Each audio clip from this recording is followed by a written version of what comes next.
but we've had plenty of opportunities to work our way through this stuff since then. Right now, as everybody also knows, traffic is down compared to where it typically is, and that's because more and more people are working from home, which is obviously helpful to our road crews as they clear the storm away. I'd also just point out that the fact that the storm really starts in earnest later tonight and ends toward the middle of the day tomorrow also means the vast majority of it's going to be falling at a point in time when most people should be home, based on the stay-at-home advisory we've got in place here in Massachusetts from 10 at night until 5 in the morning. And we're obviously asking people to stay off the roads, and especially tomorrow, if you can stay home, that would be the preferred option. And if you need to travel, you should really try and get whatever you need to get done earlier tonight or put it off until sometime late tomorrow afternoon. This isn't only for your safety, but it's also for the safety of the road crews and all the other folks who are going to be out dealing with the storm and clearing away snow. State employees who, for the most part, do have the ability to work from home will be expected to do that. In addition to that, there are a number of workplaces across the Commonwealth where people do work in person, many in customer-facing roles. We'll probably have more to say about what will be open and what won't be open when we know a little bit more about how the storm is unfolding. That's likely to be either late tonight or first thing tomorrow morning. And we also recommend, obviously, that employers that have employees who can work from home, it would be great if you could have them do so. And if people do absolutely have to commute, they should probably put a lot of extra time in for that. People should take it slow. The storm, heaviest parts of the storm are probably going to be tomorrow night, but it's still going to be snowing at a pretty brisk rate in many parts of Massachusetts throughout the commute tomorrow morning, and snow will continue to fall in a lot of places until around noon. The DOT and the road crews there and the MBTA is obviously going to be working throughout the night to clear off platforms and rails and roads and sidewalks. The DOT's Highway Division is planning a full deployment of all their equipment and personnel. That'll be approximately 3,800 pieces of snow fighting equipment will be deployed to perform ice and snow operations on more than about 15,000 miles of roadway throughout the state. And the MBTA will be clearing tracks and engaging their new snow plans throughout the evening and into the morning as well. And even as the storm moves out tomorrow, we obviously expect cold temperatures to be with us throughout the week, which means it will continue to be icy in the days ahead.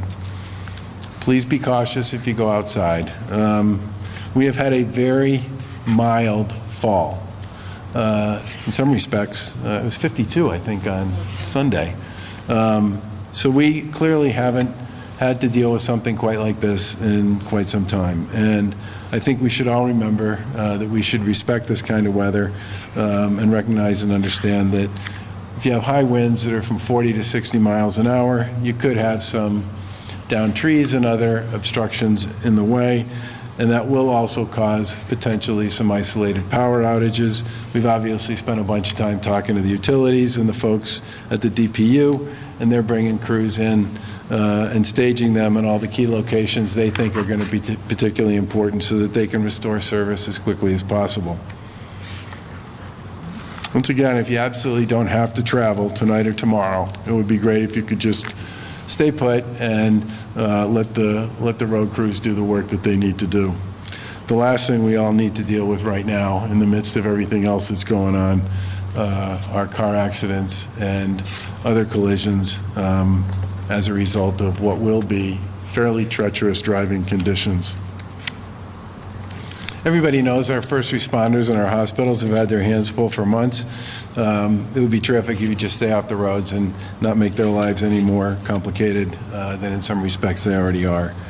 The MEMA State Emergency Operations Center is activated, and that'll continue with Mass DOT, the folks from DPU and the state police and others throughout the storm. Now I'll turn it over to Lieutenant Governor to talk a little more about our response efforts and our work with cities and towns.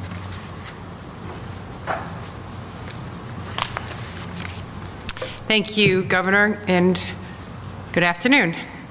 As we all know, this is the first winter storm of the season, and we are here to remind people about how to stay safe. As Governor Baker said, we urge people to stay off the roads tonight and tomorrow. But if you have to travel, remember to heed all travel advisories and don't crowd the plow. Mass DOT's ice and snow operations will be deployed throughout our Commonwealth. Highway districts always conduct preparation activities in advance of new weather systems and pre-treat the roadways when necessary. They've already been doing that. The MBTA and Keolis have also been hard at work to ensure the public transportation is available as an alternative for those who absolutely need to travel to get to work or appointments or something that they need to do. In preparation of this winter season, system-wide tree trimming took place along commuter rail and rapid transit right-of-way areas. The MBTA and Keolis completed 80 miles of tree management along the commuter rail. In addition, this winter season, the MBTA has expanded implementation of remote interlocking monitoring of switch heaters, third rail heaters, and trip heaters. 64 gas hot air blowers are also being installed at critical switches across the system. It's a flashback. We talked a lot about that in the aftermath of 2015.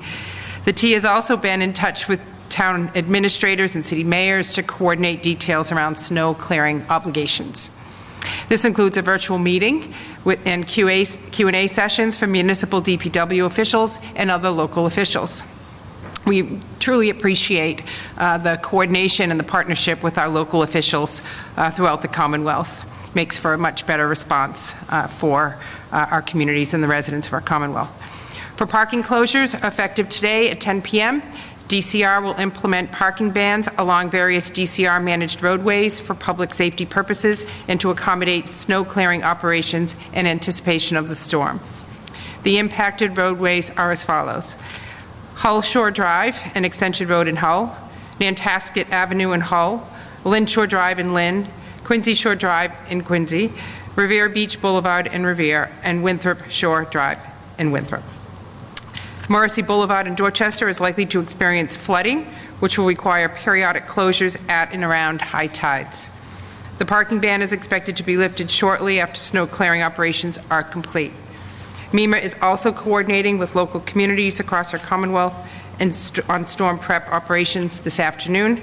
You'll hear more about that. And once again, conditions will be difficult tonight and tomorrow, so please stay home and off the roads unless you absolutely must travel.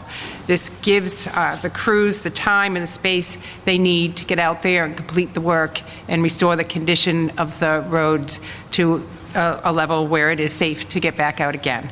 I'd like to now turn it over to Transportation Secretary Stephanie Pollack to go into the plans in more detail.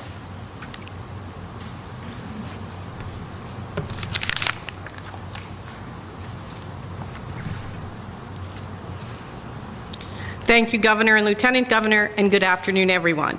In the last 12 hours, I've heard forecasters use the words batten down the hatches, and that this has the potential to be a whopper of a storm for some regions of Massachusetts. Most of Massachusetts is about to see a powerful winter storm that will bring with it snow, heavy at times, and strong gusty winds. The best way to stay safe is to stay home, if you possibly can. We're all supposed to be home by 10 p.m. and stay there until 5 a.m. under the COVID stay-at-home advisory, as the governor mentioned, and today is a good day to get home a bit earlier before the snow begins in your area, and to stay there throughout Thursday morning if you can, as driving conditions are likely to remain difficult through what we used to call the morning rush hour. Who hasn't looked out a window and said, it doesn't look too bad out there, and then left home only to find themselves driving around branches on the road, squinting through a fogged up windshield, maneuvering through an unplowed intersection, and wondering if the car headed your way is going to hit you? Stay home and only travel if you must, both to keep yourself safe and to let our professionals involved in ice and snow operations get their jobs done safely. And if you do need to travel, consider using transit and leaving the driving to the dedicated men and women of the MBTA who operate our buses, subways, and trains. In this storm, MassDOT's Highway Division is activating our contractor and in-house resources and expects to mobilize nearly all of our 3,800 pieces of snow fighting equipment to perform ice and snow operations on more than 15,000 lane miles of roadway throughout the state. Highway districts are ready and can pre-treat roads with brine and magnesium chloride when appropriate. Despite these efforts, I must caution that driving conditions will likely be dangerous at times. For example, there is a flash freeze in the forecast, which means that even though the pavement has been cleared, temperatures are forecast to plummet. If that happens, wet pavement will freeze almost immediately. Drivers may be caught off guard. Pavement that looks clear and just wet may be cleared of snow, but a skating rink if pre-treating chemicals have been washed away. So please, take this storm seriously because driving conditions will be difficult and the cleanup on Thursday will take us a while. During the heaviest of snowfall periods in this storm, some major roads may have only one lane open for travel. In the nearly 6 years I've been doing these winter press conferences, you've never heard me stand before you and say this. But there may even be times that just a single lane is open for travel on some roadways. This is due to the snowfall rate per hour, but also because state and local public works officials have some driver shortages due to the coronavirus. COVID-19 has impacted crew availability for the state and for some cities and towns. MassDOT and cities and towns have changed their operating procedures to try and minimize as much the possible spread of the virus, but those procedures may mean slower road treatment and plowing that takes place longer than usual. So please, again, stay home if you can. If you need to travel, know that MassDOT and the MBTA will be working hard to keep travel as safe as possible for you. Consider using transit to get where you need to go. And if you do need to drive or take transit, please plan ahead and allow for additional travel time, especially on Thursday morning. Speaking of transit, the MBTA is planning to operate non-passenger trains overnight and into Thursday morning in order to keep tracks clear and to look for any trees or branches that pose a threat. MBTA emergency crews will be on standby throughout the storm to respond to instances of broken rails, issues affecting the power system, potential switch problems, and any water-related issues that may occur. Power crews will continue to inspect overhead wires on the blue and green lines looking for ice buildup. In addition, ice cutters are installed on the blue and green line vehicles designed to remove ice buildup on catenary wires. While the MBTA plans to operate regularly scheduled weekday service for the bus and subway, the Mattapan trolley line will be replaced with a dedicated bus shuttle beginning Thursday morning. The MBTA takes this proactive step to protect the 75-year-old trolley cars from weather-related damage. As a reminder, commuter rail is already in a reduced schedule due to COVID, so it is even more important than usual to check online for the latest commuter rail schedules. If the weather leads to delays with the T and service changes occur, customers can get the latest information by visiting the T's website, winter weather page, and by following the T on Twitter at MBTA or the commuter rail on Twitter at MBTA_CR. Where all service updates and the most up-to-date service information will be provided. The MBTA asks that customers use caution on station platforms and at bus stops, wear warm winter clothing, as always wear a face covering, and check mbta.com for the latest weather information. Since 2015, the T has invested over $100 million to prevent severe weather service interruptions. T also has contractors at the ready for snow clearing along key bus routes and at T facilities to free up T employees so they can concentrate on core system functions. So, the MBTA is ready for this storm and this winter. The MassDOT Highway Division is ready for this storm and this winter. And the best step members of the public can take, if at all possible, is to stay home and give space to essential workers, including plow drivers and T operators, so they can do their jobs effectively during this storm. Thank you.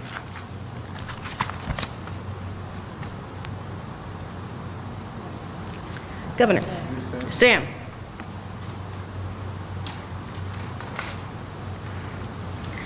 Good afternoon. Thank you, Governor, Lieutenant Governor, and Secretary Pollock. As the Governor said, MEMA will activate the state's Emergency Operations Center this evening and will be open throughout the duration of the storm, monitoring the impacts of the weather throughout the Commonwealth, including the potential for some minor coastal flooding on Thursday. In addition to MassDOT, the Department of Public Utilities, we are coordinating closely with our state and local partners.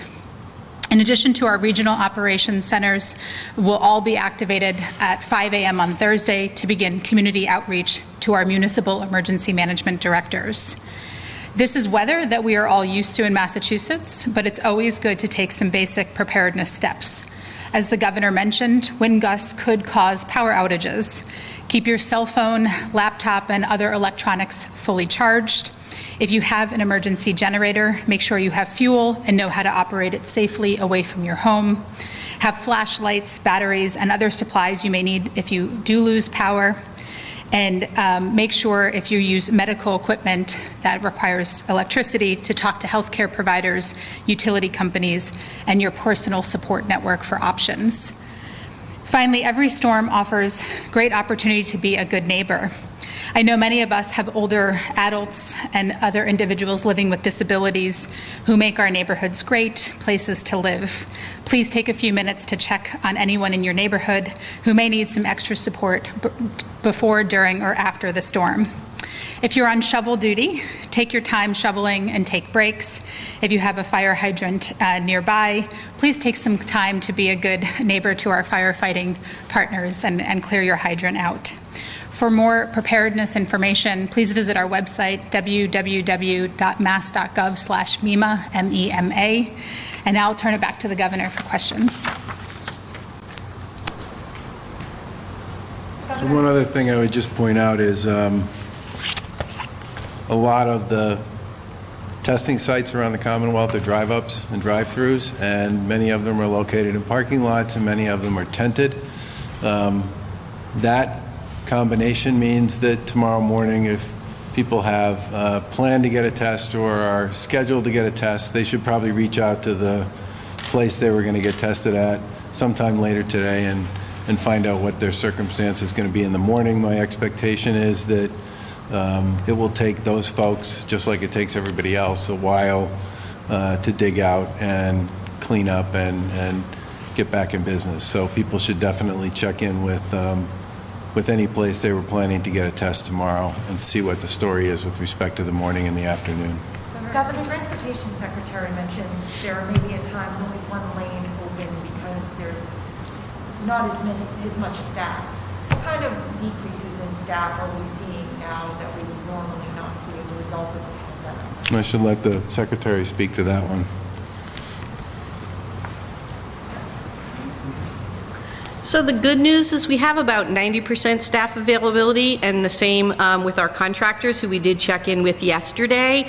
The problem is in a storm like this, which is statewide and very heavy snowfall totals, if you want to deploy 100% of your resources, you can't deploy 100% of your resources if you only have 90% availability of staff and contractors. So in a smaller storm, 90% would allow us to execute our entire snow and ice operations plan. In a statewide storm, we may need to cut back at the heaviest times to make sure that there's a safe travel lane for everybody before going back and clearing the rest of the road. Secretary, are you able to talk about strategy for clearing snow with, obviously we have to deal with testing sites. Are you guys changing your strategy for dealing with snow? Do you traditionally always know how to do? So we clear our storms in two phases. During the storm itself, we pretty much execute the exact same snow and ice plan for each location.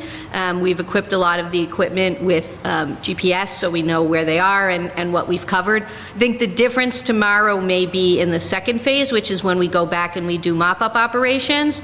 Obviously, we will make resources available to help, for example, testing centers or access to healthcare. If there are particular needs, when we're after the storm is done, when we go back and do the mop-up, we can prioritize locations that maybe we didn't have to prioritize last year. It's been a couple of years. Is that an issue? People are just not used to it. I mean, we all know how to deal with snow, but it's been 2 years. I think last winter we didn't have much of a winter, and certainly we did not have any winter after COVID became an issue. So I think there's both an issue that it's been a while since we've been driving around or using the T in a big storm, and we've never done it in the pandemic circumstance. Secretary, the 10% of, you said there's 90% of staff availability, that 10%, do you know what part of the state that might affect the most, and also what kind of workers would be maybe missing or not at 100%? So it varies a lot, because some of it is people who have been diagnosed, some of it is people who are in quarantine or isolation and can't come back to work yet or are awaiting test results. So it does vary. We have the flexibility to move people around, so there shouldn't be geographic problems, because if we have a shortfall in one geographic area, we would move resources into that area from other areas. Secretary, are you planning to do certain protocols to protect drivers in the trucks, like wiping down, or I don't know if you have 2 people in a truck and that might change? Yeah, so there won't be 2 people in a truck. We have closed break rooms, which have been a source of spread in a variety of contexts, and we want to make sure that people are not taking their breaks together, so people will take breaks in their trucks or possibly go home, but they won't be using break rooms. In some cases, we've provided porta potties in locations where people would need to be using common spaces to access rest facilities. We would prefer that they just have one person in. So we've been planning for a winter with the pandemic for months. So has the MBTA, and yes, we've changed a lot of procedures to keep our workforce safe and to minimize contact between workers and to minimize the number of people who would be in close contact with each other in any location. Governor, on the testing, we've been hearing a lot of people are still having trouble accessing the free testing site, and now that there might be a little bit of a delay with the snowstorm, do you have any plans to maybe expand for access to free testing sites or add some free testing sites in the days after the storm to deal with the backlog, or even to address some of the people who have had trouble accessing it? So the program we put in place post-Thanksgiving had a series of rollout dates. Some of them were right away, and some of them were by the end of the calendar year. We're still in the process of rolling that out, and by the end of December, I think the beginning of January, we should have all the new sites up, which does add a significant, increases our capacity statewide by about 25%. Sorry, do you think it would be a good idea for people to put off getting a test because of the storm? I mean, I know you said call, but you call, they don't know, we'll see in the morning, because it's snowing. I do think tomorrow is going to be a difficult day. We haven't seen a day like this around here in a long time. I said earlier when we were talking about this that I'm glad the storm is starting, late at night. And in theory, the worst of it is going to take place between, 10, 11 o'clock at night and 4 or 5 in the morning. But it's still going to be snowing in most parts of Massachusetts throughout the morning, and in many cases all the way until noon. So point number one, we have not had one of these in quite a while, which means we all probably need to relearn some of the skills we've lost and the decisions we make with respect to how we handle one of these. The second is people in this type of an environment, in this circumstance, as both the Lieutenant Governor and Secretary Pollack said, the best way to handle this is to stay home until it passes and everything gets cleared out and we can go from there. And I think for folks who have a test scheduled tomorrow, the most important thing they need to do is to contact whoever their test provider is, find out what their plan is with respect to tomorrow, and then make adjustments accordingly. It may mean they have to go on Friday instead of tomorrow afternoon, but I think in many ways, the best and most important thing we can say collectively about what people ought to be up to between 10 o'clock tonight and noon tomorrow is, to the extent you can stay home, you should. Governor, even hospitals, typically I never really thought about it. How many, like a storm like this, how many people actually go to the hospital with slips, falls, crashes? Is that going to be an issue when we're about 83%? The hospitals, generally speaking, have protocols in place with their staff. So you probably see a lot of people who will bring on their 11 to 7 team a little early so that they get there before the storm really gets going. And they usually come up with strategies for dealing with how they handle the morning shift as well.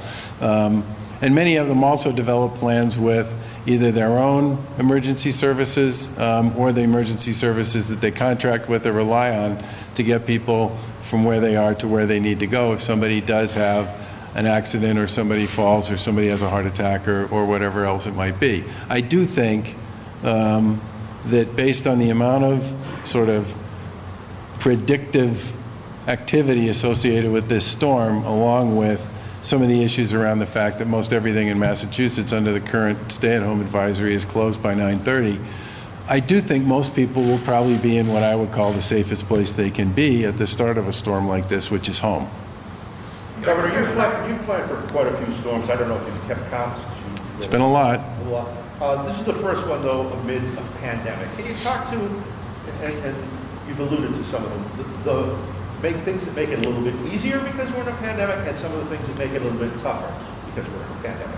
Well, I think the biggest thing that's different, and Secretary Pollack talked about this with respect to now versus storms in recent years, is the fact there just isn't anywhere near the same kind of mobility that's generally baked into everybody's day-to-day existence that there was 2 years ago. And I think that in sort of fundamentally changes the nature of how we respond to it as a Commonwealth, how locals respond to it, and how individuals and businesses respond to it. I mean, the other thing to remember here is because big chunk of our K through 12 population, student population, goes to school remotely, you know, districts are going to make their own call, but the bottom line is they are in a position where they could continue to do much of what they would normally be doing, even though the snow may be piling up outside with respect to K through 12. So I think the process, hopefully, of cleaning up should be easier because there will be fewer people trying to go from one place to another at the same time that a lot of people are doing the work associated with the cleanup. I think the biggest issue for us associated with the pandemic that's on the other side of the equation is the question about making sure that we have the ability to get people to and from where they need to go with respect to healthcare services during this time. As I said in my remarks, the healthcare system is already under a fair amount of stress, and we just need to do the things we need to do to help and enable them to continue to perform throughout the evening and into tomorrow. The testing issue is probably also the biggest disruption, and you know, when you're testing 50, 60, 70, 100,000 people a day, if you lose a day, it's actually a big deal. The Secretary of State yesterday said she didn't think a blizzard would affect shipments. Correct, yeah.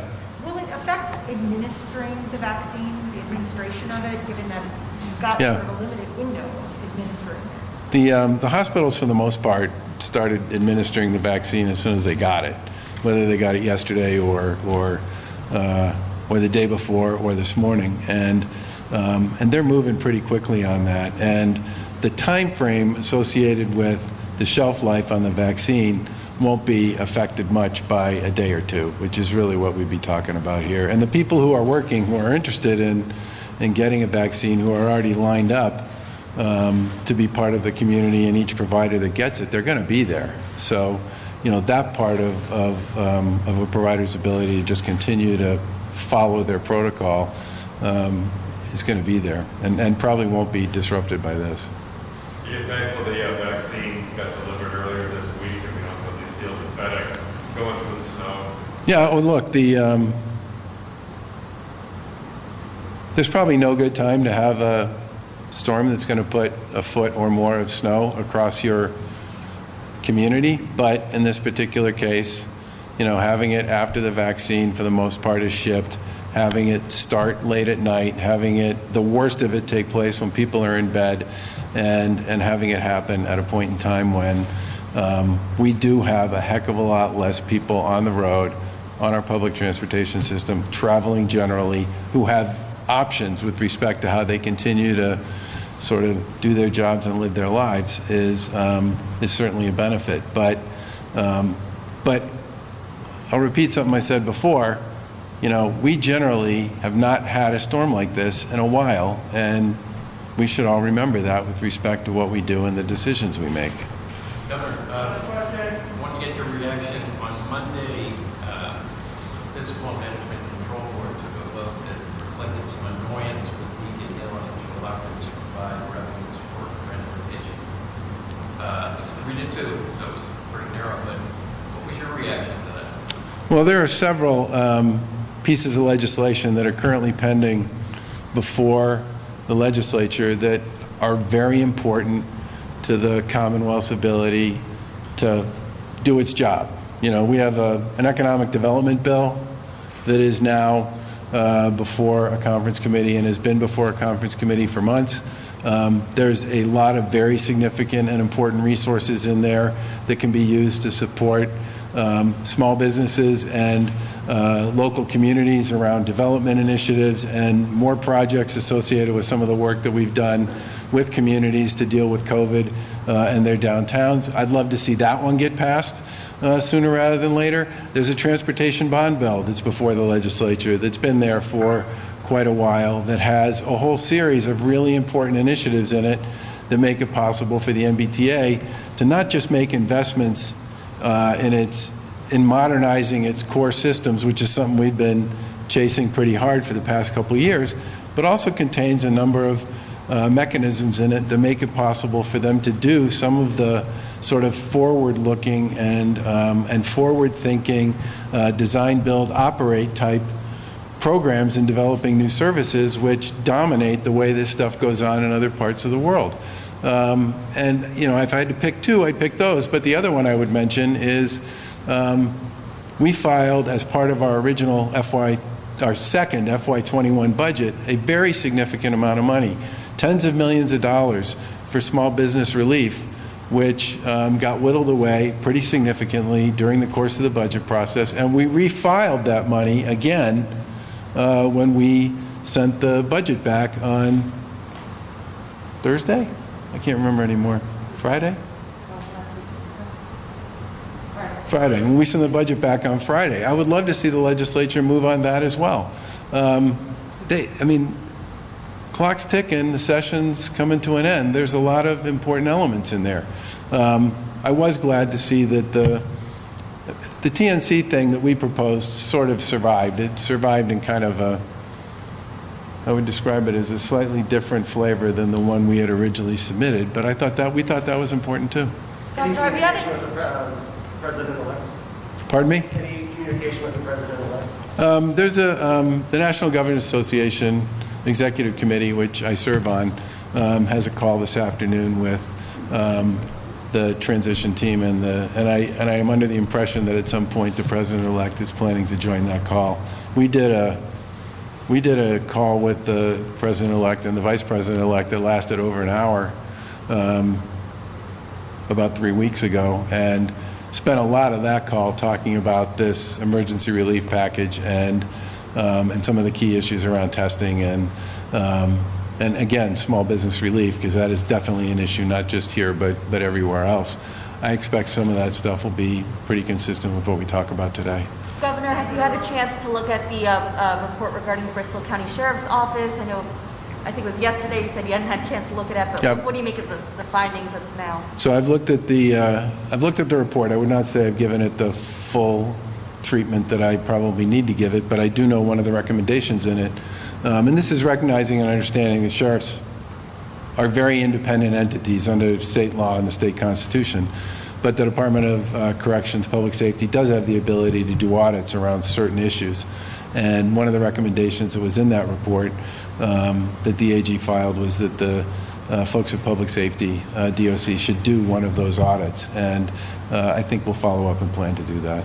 Governor, did you have any more time to think about what you might do with the abortion amendment to the budget? I know the House has said they're looking to reject it, and the Senate has also said that they're committed to the reversal.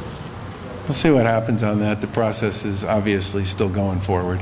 Is there any update on TCI? Pardon me? Is there any update on TCI? I think we'll probably have something more to say about TCI sometime, certainly before the end of the month. There have been a lot of conversations and a lot of dialogue with other states over the course of the past 6 weeks or so. I mean, honestly, the COVID stuff dominates the conversations the governors and many state officials have sort of every single day. So this has certainly been a conversation we've been having with our colleagues in other states, but it's one that is taking longer than it might have taken otherwise, but that's in large part because we're pretty focused, all of us, on the second surge. Governor, on the abortion, your message to the legislature was you had problems with that lower age thing. Yeah. You didn't say I'll veto it, or you haven't said that. Are you definitively going to veto it? We'll see what happens with whatever they send back to us. Thanks.